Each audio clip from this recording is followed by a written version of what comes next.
Shouldn't the church be the safest place to find truth, grace, and restoration?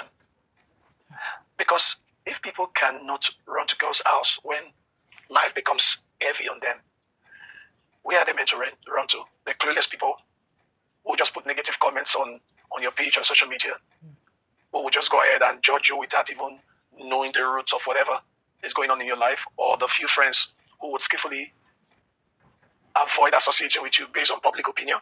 This is AY Comedy. He is posing a very important question to the church. And if you have ever overcome church hurt, please leave your views in the comment section of this video. Let's hear his question. Who is the church really for? You see, for some time now, I stopped attending church. Not because I stopped believing in God. Also not because I lost my faith. I was actually navigating a very personal season. You know, a negative narrative was put out there on the blogs against me. And so I chose to step back quietly. Part of that decision was because I just didn't want to become the subject of whispered conversations and curious looks, especially when you walk into the house of God. You know, sometimes when your life has been discussed publicly, walking into familiar environment can feel heavier than people realize. So occasionally I just worship online. Eventually, I found the courage to worship at another church. From the very first day, I felt welcomed at the pastor, his family, members of the leadership, a few members, yeah. So we had a great time together, and honestly, I thought maybe I found a place to call home. At some point, I was invited to be part of an upcoming program. Later, after some internal discussions, I was told I would no longer be participating because of concerns about public perception surrounding me.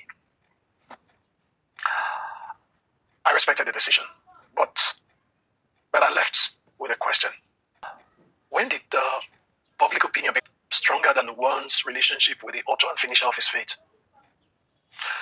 Please hear me clearly. I'm not here to criticize pastors. I mean, you can believe anything you want to believe about AY, so this is not about proving whether I'm right or wrong.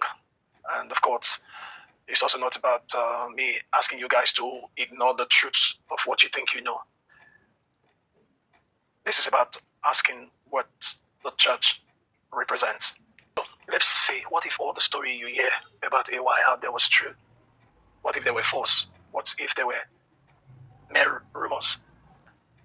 Shouldn't the church be the one place where people are received with love, while the truth is pursued with wisdom?